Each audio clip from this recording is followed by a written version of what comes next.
A Wayne County judge caught with a loaded gun inside Detroit Metro Airport. 7 investigator Ross Jones first revealed the judge's recent brush with the law.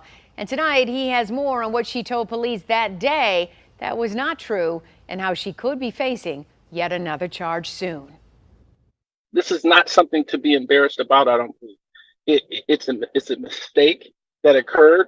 It's not even a lapse of judgment. The mistake that attorney Todd Perkins is talking about was made by his client, Wayne County 3rd Circuit Court Judge Shalenthia Miller, who last month walked through security here at Detroit Metro Airport with a loaded, unregistered firearm in her purse.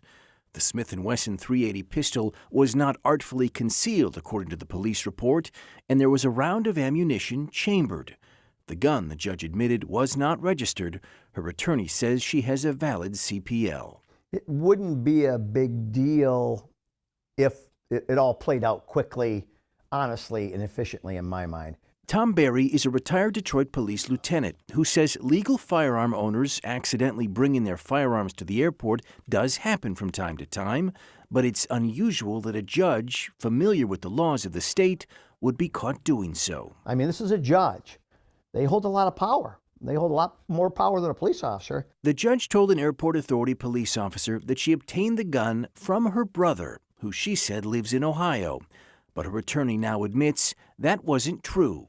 While she's known the man she received the gun from for most of her life, he is not a relative. Why would she tell a police officer something that she knew wasn't true? Well, I mean, you're going into the moment. I mean, we're all playing Monday morning quarterback with what was going on in her mind at the time.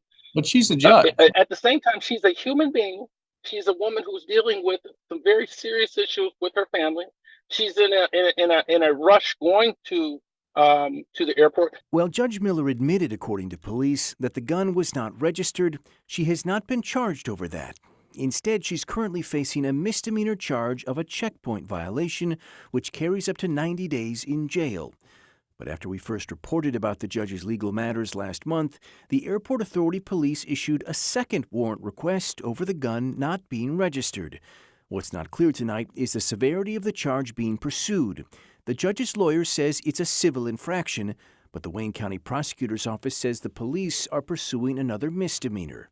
Regardless of which it is tonight, neither Perkins nor the airport could explain why that charge wasn't sought from the very beginning. Could be that you and the people in the media world have brought them to task, and is this the result of it? I don't know. The Wayne County Prosecutor's Office, who received this new warrant request, says they will ask to be disqualified on the case, citing a conflict of interest. We're in the newsroom. I'm Ross Jones, 7 News Detroit. All right, thank you so much, Ross. Heading